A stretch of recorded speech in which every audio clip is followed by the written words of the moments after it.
लेकिन शिवाज सर, एक सवाल यहां पर और भी आता है और ये तमाम लोगों के मन में है और ये एक्सपर्ट्स भी कहते हैं कि देखिए, हमने जो लड़ाइयां देखी हैं, भारतीय फौज के जो एक्सपर्ट्स ने लड़ाई देखी है, वो छोटी छोटी लड़ाइयां देखी है।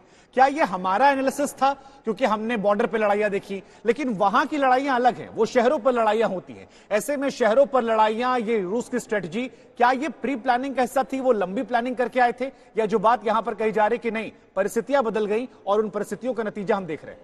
देखो शुभांकर, मैं तो ऐसा सोचता हूं कि शायद रूस ने ऐसा नहीं सोचा था कि इतना ज्यादा टाइम लगेगा यूक्रेन में, क्योंकि देखो अगर यूक्रेन की और रूस की मिलिट्री पावर का अगर कंपैरिजन करो तो यूक्रेन कहीं नहीं ठहरता। यूक्रेन 62 बिलियन डॉलर खर्च करता है, 22वां नंबर है 140 देशों में, और जबकि रूस नंबर 2 है, 600 बिलियन डॉलर खर्च करता है और बहुत ज्यादा बड़ी पावरफुल उसकी एयरफोर्स है, उसकी आर्मी में टैंक्स हैं, उसके आर्टी गन्स हैं, डिफेंस सिस्टम। तो सबने ये सोचा था हो सकता है अगले कुछ एक दिनों में, और रूस ने भी कहीं ना कहीं ये सोचा था, अंडर एस्टिमेट किया उसने यूक्रेन को, और उसने सोचा जल्दी ही वो कीव और खार्किव जैसे शहरों को कब्जा कर लेगा, मगर ग्राउंड पे नहीं हुआ। इसके 3-4 रीजन हो सकते हैं। एक तो रीजन ये है, सच्चाई ये है कि ये लंबा रास्ता था, इतना आसान नहीं था।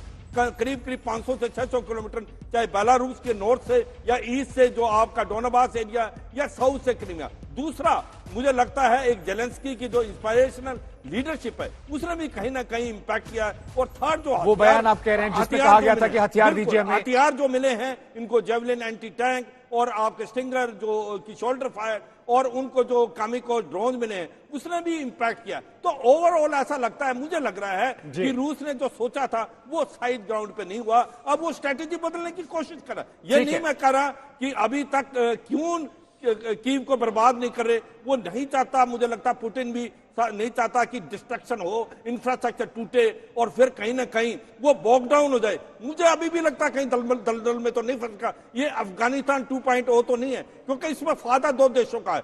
एक तो अमेरिका है जो कि चाहता है कि अगर लड़ाई ज्यादा खिंचती है तो उसका गैस और ऑयल यूरोप में बिकेगा, और कहीं ना कहीं उसकी जो मिलिट्री इंडस्ट्री वो चलेगी, और कहीं ना कहीं चीन को फायदा है। मुझे नहीं लगता यूक्रेन को फायदा है। यूक्रेन बर्बाद हो जाएगा और रूस जो है एक प्रकार दलदल में फंस जाएगा यूक्रेन के। ये मैं दो बात, आप ही की बात उठाकर मैं के सिन्हा सर के पास आता हूं। सर, ये दलदल में फंसने वाली बात है या लक्ष्य ज्यादा बड़ा हो गया है? यूक्रेन लक्ष्य नहीं है और लक्ष्य शायद नाटो या अमेरिका है, जिसको साधने की कोशिश यहां पर रशिया कर रहा है। आपका एनालिसिस क्या कह रहा है?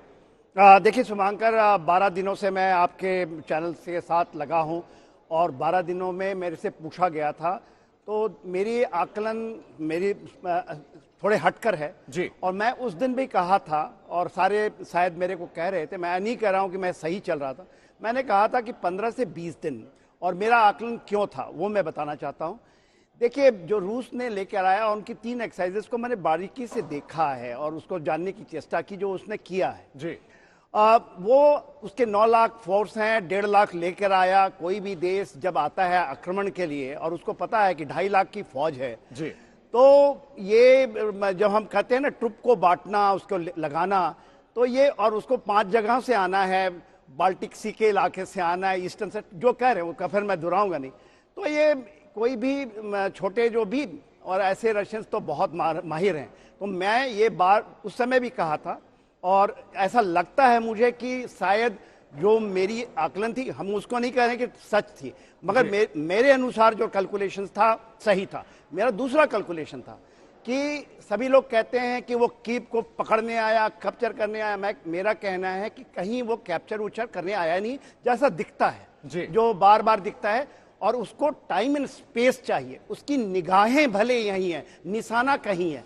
वो जियो पॉलिटिकल जियो स्ट्रेटजी गेम से आया। तो क्या निशाना है सर, आप थोड़ा अगर उसको एक्सप्लेन करें, फिर ये सवाल मैं टॉस करूंगा आगे। हाँ, देखिए, उसके निशाने जो मेन है, जो एक्चुअल है, उसकी रेड लाइन है। वो कहता है इस रेड लाइन को आपने क्रॉस किया जी। नाटो को 99 से ये लड़ाई चल रही है, आज की नहीं है जी। 99 से लेकर के अभी तक 2020 तक 15 देशों को नाटो में, उसके कहने के बाद जब उस पहली बार हुआ था 99 में, 3 आए थे। पोलैंड आया था, चेकोस्लोवाकिया, हंगरी। तो वो गए कि क्या कर रहे हैं आप? आपने तो कहा था 1 इंच नहीं बढ़ेंगे। उन्होंने कहा कि गलती हो गई, हम नहीं करेंगे। और 2 तो सोवियत संघ के भी इसमें शामिल हैं। मेरी बारे में सोच चली जाएगी।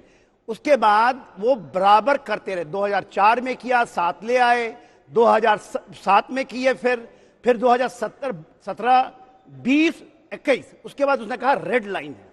अभी वो क्या कहता है, 21 में कहता है कि 3, उसमें कहता है सेम जहां यूक्रेन में वो आया है, जो कहता है जॉर्जिया और हर्सोगोविना, ये कहता है ये तो ज्वाइन करेंगे ही। उसके बाद उसने कहा कि इसको रोक दो। फिर ये लड़ाई के 4 दिन पहले ये कहते हैं कि नहीं, इसके अलावा स्वीडन भी आएगा, फिनलैंड भी आएगा,